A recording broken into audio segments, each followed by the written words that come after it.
Alright, so I wanted to just do a quick, very simple introduction to pattern making.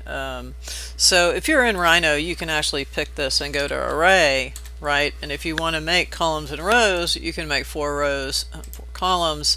I'm not going to do any in the Z directions, and then you just kind of come in and give it an offset, wherever you want it to go, and it will make a pattern for you, right? The only thing is, if you want to do that, and you need to redo it, you have to do the whole thing over again, right? So you would have to come in, and if you wanted bigger spacing, you would have to redo it.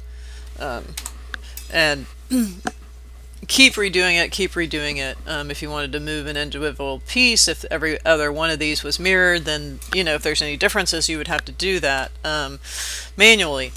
But in Grasshopper, you can is really good at sort of doing and manipulating patterns. So let's take a look. I'm gonna make this guy half screen here and open up Grasshopper.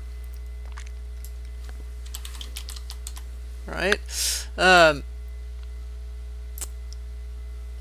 pull this over maybe a little bit further. I don't think we need that much real estate for this guy. A little bit more room for a Grasshopper. And so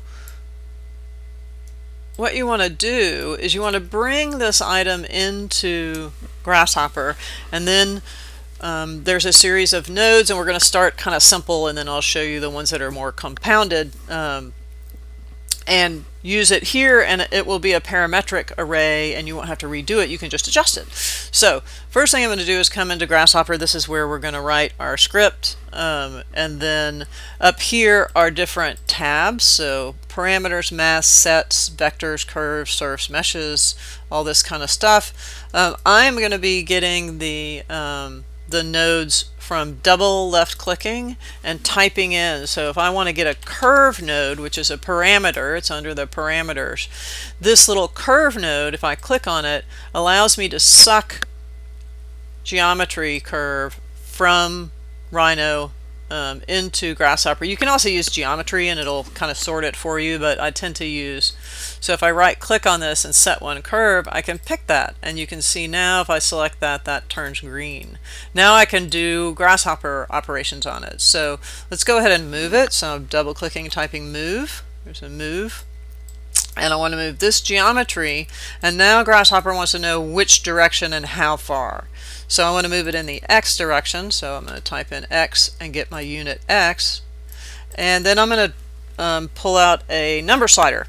So I can go type in number slider, get it, and adjust it, but the way that I do it, and there are multiple ways of doing this, is I go 0.00 and then dot dot, and then I'll just say 10, and that's going to give me a number slider with 2 decimal places from 0 to 10, right? And then you can take that and push it into there, and push that into there, and if I move the slider, I have a move. Now the important thing to note too is that the original is still there. It has not gone away, so it is a non-destructive process, right? So if we want multiples of these, we can do a thing called a series. So if you do a series, the start can be 0. The step is going to be the amount here, and then we need a slider for the count, so I'll just go 0.10. It can be an integer, right? So there's the count, right?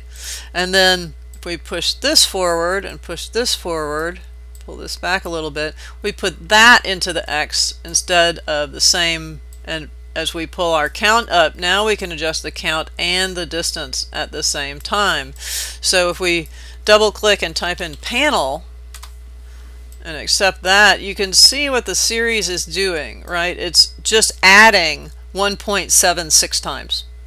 Adding, so it gets longer and longer, right? Now if we want the Y direction, we can just copy all this, Control Z, Control V, over to here, and switch out the X distance for the Y. Right? So if I come in and do Y, unit Y, and pull this guy into here and that guy into there, now it's going up in the Y, right? And if we instead of plugging the original curve in, if we plug this geometry in, it doesn't hit 45 degrees, which this is one of the things you have to learn about Grasshopper. So if I do a panel, right, and I have this geometry, it's all in one list. So you'll see, boom. So what it's doing, if I take another panel, is it's taking this series here, which is also in one list, and it's pairing them. Right, so it's pairing them. It's going, this one's moving that far, and so it's doing a 45-degree angle. But what you can do is you can go in and put these in their individual lists, and it'll operate on them individually. So that's called a graft. So I can come in and graft that. And now what's happened is it's put these in individual lists.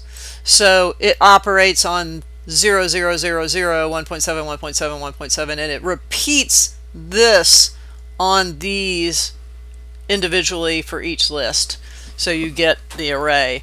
The other way I've done it before, which is a little bit of a cheat, is you can group it.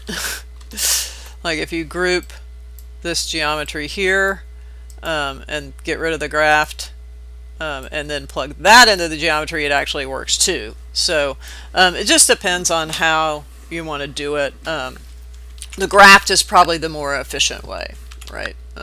More grasshoppery way.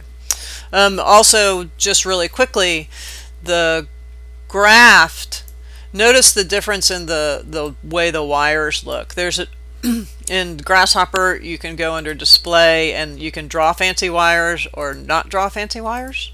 You can also draw full names or draw the icons. This is the way you see it quite a bit, but draw full names with icons, that's kind of helpful for teaching. But the wires tell you a lot. So a single wire means there's one bit of information going from A to B. So just one number, one number. This means there are a multiple single list of information. So more than one item in one list.